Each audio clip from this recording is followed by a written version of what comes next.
السلام علیکم مینه وال امید لرم چې تاسو به ټول روغ جوړ وئ عزتمنو په چا ساده کې چې کومه یوه ماشومه چا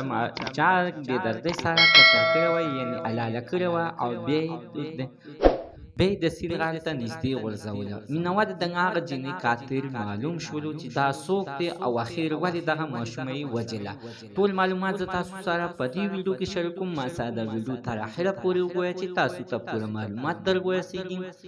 د دې معلومات نه مخکې راول زه تاسو ته د یادګینه وکم تاسو کو چینل زموږ په دې سوپر کلیک چینل کې نه وي چینل هم نوي سبسکرایب کړئ مهرباني وکړئ تاسو زموږ د سوپر کلیک چینل د سره سبسکرایب کړئ خوا کې سره د ټاله نشان ووهئ چې هر یو نوی معلومات ویډیو تاسو ته په اسانۍ باندې در ورسیږي عزتمنو د اختر په ورځ باندې خلکو قربانۍ نه کولې دا کم یو ظالم چې دغه ماشومه حلاله کړې ده نو د ظالم په دغه ورځ باندې په دغه ماشوم باندې قرباني کړې وه چې مینهوال د دغه ماشوم مریم نوم او 4 کالو عمر و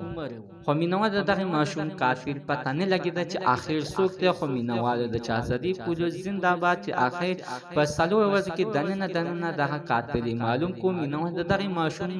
خپل پلار دغه قاتل وګرځېدلو او ویل چې دا ما اشتلا وجله مې خو په دې باندې تمانچه پوچ شوې ده نو د هغې نه بعد مې بیا چاقو راغستی دی او سټ مې ترېنه کټ کړی دی او بیا مې پرېښې ده او زه ترېنه تللی یم او خپل توزیکه مې شپه کړې ده بیا کېده هغوی راپسې راغله چې راشه ماشومه خو پیدا شوې ده د دغې دپاره مې وجلې ده چې هر چا به راته ویلې چې دا ماشومه د تا نه ده د دې ستا د واده کولو نه مخکې ستا د ښځې تعلقات راوړي بل چا سره و ځکه مینه وایي چې دغه ماشومه بې مودې پیدا شوې وه د دغه د خلکو د پیغور د وجې نه د خپله ماشومه حلاله کړې وه خو مینهوالو ډېر کسان همدغه وایي چې د ولې وجله ما ته به یې راکړې وې ډېرو کسانو عزتمنو قسمه قسم تنقیدونه وکړ او ویې ویل چې غټه ماشومه ده 4 کاله ده وساتله په کوټیوالي باندې د ولې نه وجله مینهوالو زموږ د دې ویډیو مقصد ته همدا دی چې داسې غلط کار هېڅکله مه کوئ چې کله داسې غلط کار کوئ مخکې ترې نه سوچ کوئ چې ای زه دا کار کوم دا ښه دی او کو بد دی